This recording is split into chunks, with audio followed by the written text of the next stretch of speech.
A very good day to all who are viewing this video. My name is Guan Hao and I'm from Little Marios. Today, I would like to share with all of you that how urban farming can change an entire underserved communities.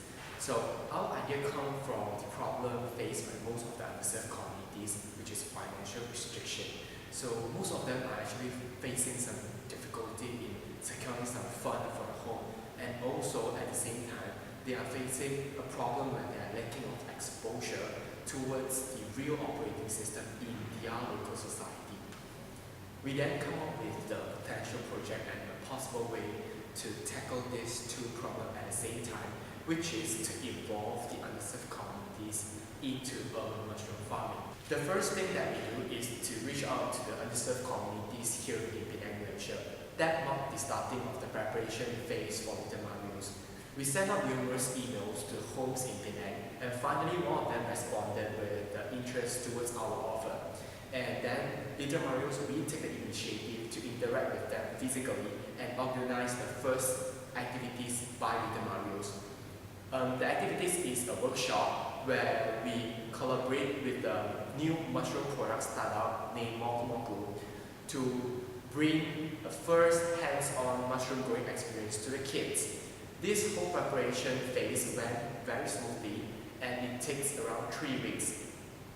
These activities cost us nothing as the mushroom pack are sponsored by our collaborative partner. This activity is a success because Little Mario we managed to stimulate the passion of the children in the home about urban farming and also basic entrepreneurship. So now we move on to the construction phase where this is the phase where we need to deliver all the physical work that we need in order to start growing. So the physical work that need to be delivered including the construction of the mushroom hut and also the red forest to put in the mushroom pack. This whole phase from the sketching to the hut completion take around 3 weeks and it costs us 500 ringgit Malaysia to get everything done. We build the tent and then we cover the tent with a black mat in order to avoid indirect exposure from the sunlight. Up until now, we have experimented the hut construction and design for almost 3 months, and we realized a problem with that. The rooftop cannot withstand the strong wind on the island, so our current plan is that we will replace the rooftop with stronger material.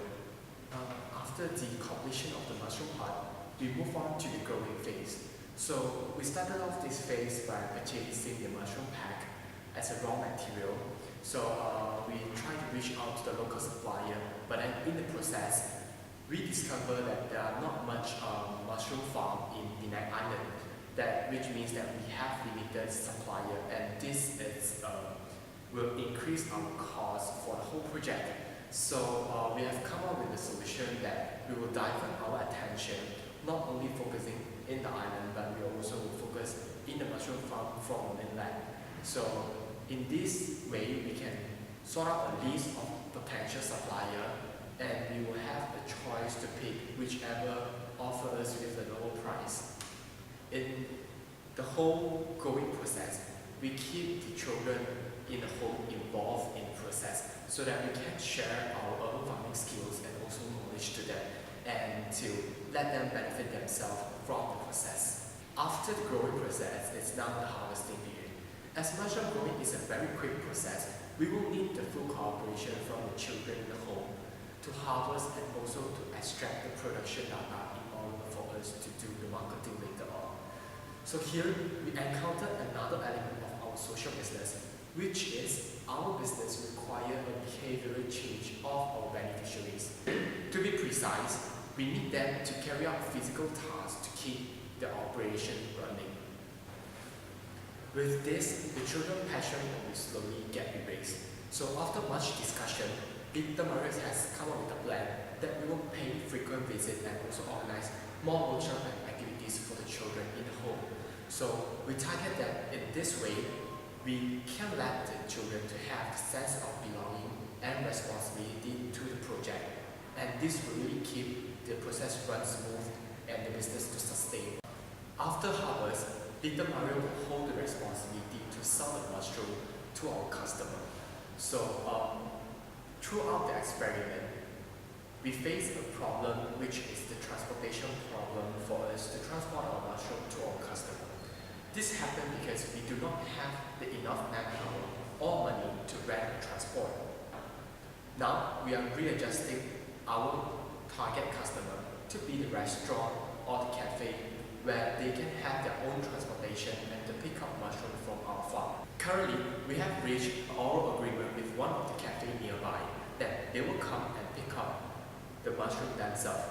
This happened mainly due to that they agreed with the value that we are trying to propose to our customer and also our beneficiaries. This summarizes this piloting project that we have started since March up until now.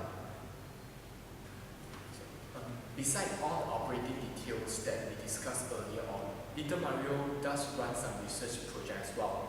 So we are doing research on how we can grow mushroom out from coffee mix. And throughout the experiment, we have get a few sets of the reliable data from the composition that we are trying on. We wish to implement this innovative social idea later in the future in order to reduce our cost for the mushroom pack. We are putting in CSR element where we propose rack adoption concept to corporates. So this concept work by the corporate will adopt a rack at a price of 2,000. This CSR project is very unique as it's a generative and a long-lasting one. The money that the corporate spending will mainly be used on the purchasing of the raw material up until the selling process of the mushroom products. So the profit from the first batch will eventually go into the purchasing of the second batch of the mushroom, and this cycle will repeat again and again.